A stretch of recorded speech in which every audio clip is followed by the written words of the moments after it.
वज़ीर-ए-आज़म Narendra Modi Shanghai corporation organisation SCO के चौथी इजलास में शामिल होने के लिए बशकीक पहुंच गए हैं। किर्गिज़स्तान के दारुल हुकूमत बशकीक में 2 रोज़ा इजलास मुनक्किद हो रहा है। बशकीक जाने के लिए PM मोदी के तैयारे ने पाकिस्तानी फ़ज़ाए हुदूद का इस्तेमाल नहीं किया। इस समिट में पाकिस्तान के वज़ीर-ए-आज़म इमरान खान भी शामिल होंगे, लेकिन वज़ीर-ए-आज़म मोदी और इमरान खान के दरमियान बाकायदा मुलाकात का कोई प्रोग्राम नहीं है। कॉन्फ्रेंस की हाशिया पर वज़ीर-ए-आज़म मोदी चीनी सदर शी जिनपिंग और रूसी सदर व्लादिमीर पुतिन से मुलाकात करेंगे।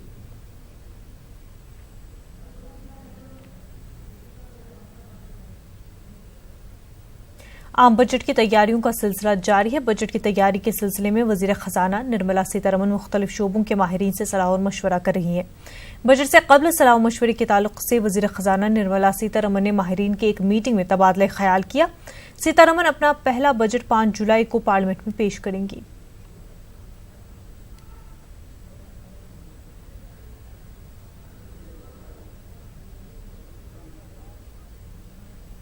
EVM के खिलाफ महाज आरआई अभी थमी नहीं है। सरगर्म वकील ML शर्मा ने सुप्रीम कोर्ट में एक अर्जी दाखिल की है। अर्जी में हाल ही में हुए लोकसभा चुनाव को मनसूख करने और नए इंतखाबात बैलेट पेपर के जरिए कराने का मुतालबा किया है।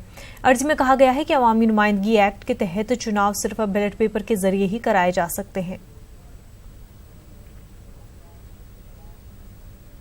गुवाहाटी में विजिलेंस और एंटी करप्शन टीम ने NRC सेवा केंद्र में 2 NRC अफसरान को रिश्वत लेते हुए रंगे हाथों पकड़ लिया है।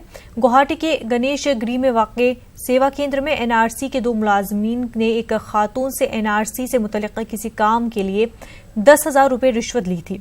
इस मामले में मुलविस दोनों मुलाजमीन की शिनाख्त NRC फील्ड अफसर सईद शाहजहान और local assistant citizen registrar Rahul प्रसार के तौर पर हुई है।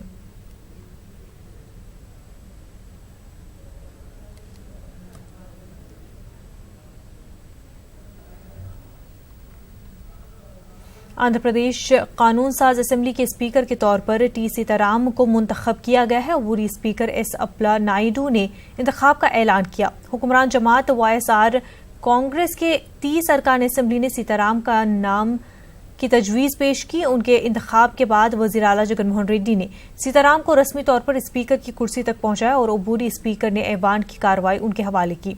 उनका इंतखाब बइत्तेफ़ाक़ राय हुआ है।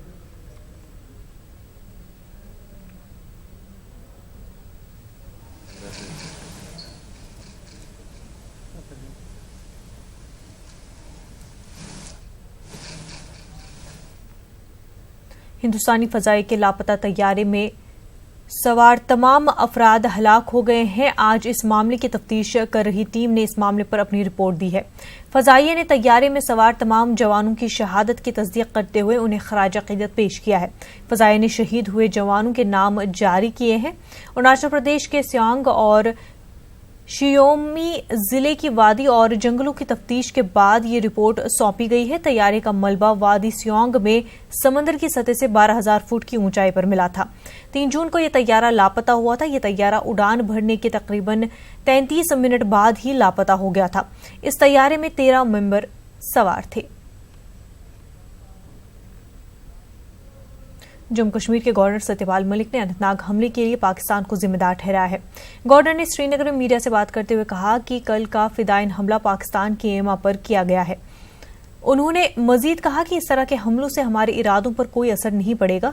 जब गवर्नर से अमरनाथ यात्रा की सिक्योरिटी के ताल्लुक से पूछा गया तो उन्होंने कहा कि यात्रा के पुरअमन इनाकाद के लिए सिक्योरिटी के फूल प्रूफ इंतजाम किए गए हैं।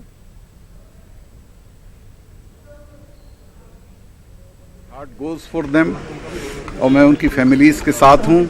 और ये हुआ इसलिए है कि जब भी यहाँ थोड़े हालात सुधरते हैं, चुनाव हुए तो उसके बाद पुलवामा हुआ, जब फोर्सेस अपर हैंड उनका होता है तो पार से डायरेक्शन आ जाती है फिदाइन अटैक के लिए। ये फिदाइन अटैक था, ये मामूली अटैक नहीं था।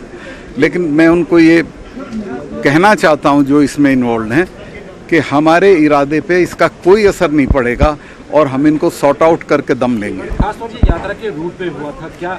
यात्रा के रूट पे चूंकि यात्रा शुरू नहीं हुई थी, उस तरह की सिक्योरिटी उस वक्त नहीं थी। यात्रा की सिक्योरिटी हम फुल प्रूफ करेंगे, उसके नज़दीक नहीं किसी को जाने देंगे। ये तो ड्यूटी बदल रही थी, बाहर खड़े थे लड़के, एक आया फिदाइन, उसको वो छोड़ गए मोटरसाइकिल पे, उसने कोई मौका ही नहीं दिया। तो एक साजिश मानते हैं आप इसको? 100% पाकिस्तान की साजिश और पाकिस्तान के हुक्म से होता है फिदाइन अटैक। फिदाइन अटैक यहाँ के किसी इंतजामिया से नहीं होता।